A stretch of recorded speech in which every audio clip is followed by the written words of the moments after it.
کی او قرآن نور توخی نو زګه خو زویم چې مبارک هغه غوګونه دي چې کوم غوګونو باندې قرآن تلاوت اوریدل کیږي مبارک هغه ژبه ده چې په کومه ژبه باندې د قرآن تلاوت کیږي مبارک هغه سترګې دي چې په کومه سترګو باندې د قرآن الفاظ لیدل کیږي او دغه شان مبارک هغه دماغ دی چې په کوم دماغ باندې د قرآن مجید سوچ او فکر کیږي مبارک هغه زړه دی چې کوم زړه کې د قرآن مجید هغه دهان پروت وي د قرآن مجید هغه فکر پروت وي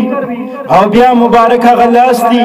چې کوم لاس باندې قرآن مجید راغسته کیږي مبارک هغه سینه ده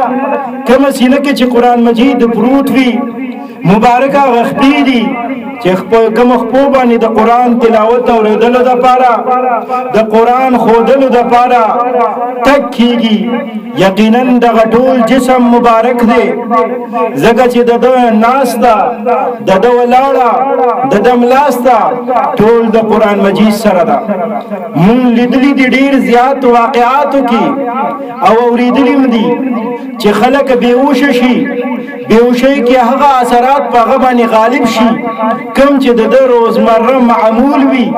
که څوک ټانګیوال وي دغه ټانګي آواز کوي او که څوک بل څه کار والا وي د هغې آواز کوي که د چا عادت د کنځلو وي بېهوشۍ کې هغه کنځلې کوي لیکن د چا چې عادت د قرآن شریف تلاوت وي بېهوشۍ کې په هسپتال کې پروت هم تلاوت کوي بېهوشۍ حالت کې وي لیکن اذان کوي بېهوشۍ حالت کې لیکن د الله رب العزت د دین دعوت ورکوي تبلیغ کوي ډېر داسې واقعات خلکو اورېدلي م دي او لیدلي م دي عزیزانو محترمو مونږ ته پکار دا دي چې مونږ تمام خپل اعضا د قرآن تابع وګرځو ځکه الله رب العزت قرآن مجید کې فرمایي چې تاسو په دین اسلام کې مکمل داخل شئ نو د مکمل دخول مطلب دا نه دی چې بس مونږ صرف